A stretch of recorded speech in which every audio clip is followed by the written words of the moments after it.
জেলা প্রশাসক রিটার্নিং অফিসারের কক্ষে যদি এই ধরনের আক্রমণ হয়, প্রার্থীর নিশ্চয়তা তার নিরাপত্তা দিতে না পারে, আমি মোহাম্মদ আতাউর রহমান আতা মানিকগঞ্জ 3 আসনে সাটুরিয়া মানিকগঞ্জের আসনে একজন স্বতন্ত্র এমপি প্রার্থী ছিলাম, আছি।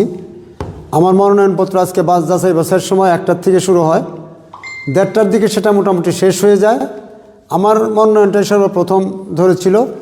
আমাকে 1% ভোটের 10 জনকে যাচাই করে 9 জনে ওকে কইছে, একজনের কি বলছে যে আমি সাইন করি না, এই মিথ্যা কথা, এইটাকে বানানো, এটা একটা ষড়যন্ত্রের শিকার আমি।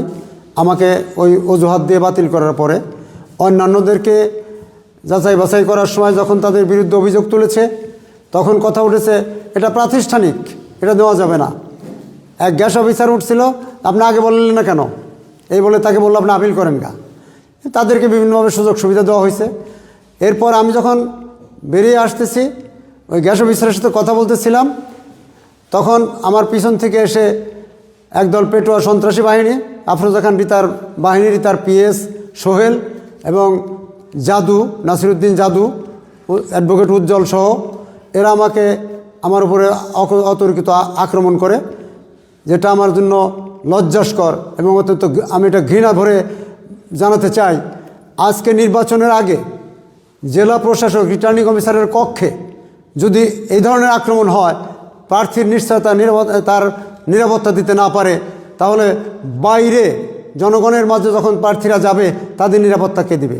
আজও সেই আওয়ামী লীগের মতো সন্ত্রাসী কায়দায়, আগে কিন্তু আওয়ামী লীগের মতো আওয়ামী লীগরা কখনো রিটার্নিং অফিসারের কক্ষে গিয়ে তাদের সামনে সরকারি অফিসের ভিতরে যায় কখনো প্রার্থীর বিরুদ্ধে আঘাত করে নাই। আমি 2বার উপজেলা চেয়ারম্যান নির্বাচিত হয়েছি আওয়ামী লীগের আমলে, তারা তো আমার কখনো আঘাত করেনি।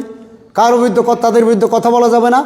এটা হলো এখন আওয়ামী লীগকে ছাড়িয়ে গেছে আমাদের বর্তমান মানিকগঞ্জের সভাপতি বা মানিকগঞ্জের প্রার্থী আফরোজা খান রিতার বাহিনী। আমি তৎক্ষণিক জেলা রিটার্নিং অফিসারের কাছে গিয়ে জানিয়েছি আমার উপর হামলা হয়েছে, আমাকে আক্রমণ করা হয়েছে, আপনি এদেরকে গ্রেপ্তার করেন, এদের ব্যবস্থা নিন। উনি কোনো ব্যবস্থা নেননি। পরবর্তীতে আমি আমার লিখিত দিয়ে এসেছি ওনার সিএর কাছে যে আমার বিরুদ্ধে এরকম হামলা করা হয়েছে, আমি প্রার্থীর বিরুদ্ধে নির্বাচনী ব্যবস্থা গ্রহণের জন্য আমি দরখাস্ত দিয়েছি এবং যারা আমাকে আক্রমণ করছে তাদের অবিলম্বে তাদেরকে গ্রেপ্তার করে তাদের বিরুদ্ধে আইনানিক ব্যবস্থা গ্রহণ করার জন্য আমি সেখানে দরখাস্ত দিয়ে আসছি।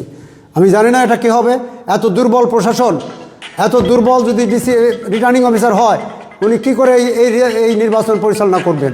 আমি মনে করি এখনও নির্বাচন শুরুই হয়নি, রিটার্নিং অফিসারের কক্ষে, রিটার্নিং অফিসারের সম্মেলন কক্ষে এখনই পার্টির উপর আঘাত করা হয় বা কোনো বিশেষ শক্তিধর বাহিনী, তাহলে অন্যান্য প্রার্থীরা বাইরে কী করে তারা ভোট চাবে, ভোটের জন্য তারা ক্যানভাস করবে, তারা কীভাবে নির্বাচন করবে?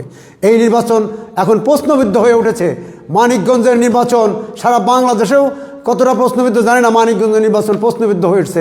মানিকগঞ্জের নির্বাচন সুষ্ঠু হবে না, এটা আমার আজকে ধারণা হয়ে গেছে। আমি এটার তীব্র প্রতিবাদ জানাই। অবিলম্বে এই সন্ত্রাসীদের গ্রেপ্তার করতে হবে এবং এই যে যার বাহিনী তার বিরুদ্ধে এই নির্বাচনী আইনে তার বিরুদ্ধে ব্যবস্থা গ্রহণ করার জন্য আমি জোর দাবি জানাচ্ছি। তা যদি না হয় তাহলে বুঝবো মানিকগঞ্জের এই রিটার্নিং কর্মকর্তা, এই প্রশাসন দিয়ে নির্বাচন সুষ্ঠু হতে পারে না, সুষ্ঠু হতে পারবে না। এখানে একটা নামকস্তি নির্বাচন, কোনো এরা তারই পক্ষপাতিত্ব, তারই দাস হিসেবে প্রশাসন কাজ করবে এবং বিজয় তারা জোর করে ছিনিয়ে নিয়ে যাবে পাবলিকের কাছ থেকে। এই নিরপেক্ষ যে আমার নেতা তারেক রহমান, 17 বছর আমরা যে আন্দোলন করেছি, আমার ভোট আমি দেবো, যাকে খুশি তাকে দেবো, সেই ভোটের অধিকার নিশ্চিতটা হারিয়ে যাবে। আমাদের সেই 31 দফার একটি অংশ ভোট অধিকার নিশ্চিতটা হারিয়ে যাবে। আমরা এর তীব্র প্রতিবাদ জানাচ্ছি। অবিলম্বে এই প্রশাসন থেকে কঠোর ব্যবস্থা নিতে হবে, নাহলে প্রশাসনকে মানিকগঞ্জ থেকে অবিলম্বে প্রত্যাহার করার জন্য আমি জোর দাবি জানাচ্ছি।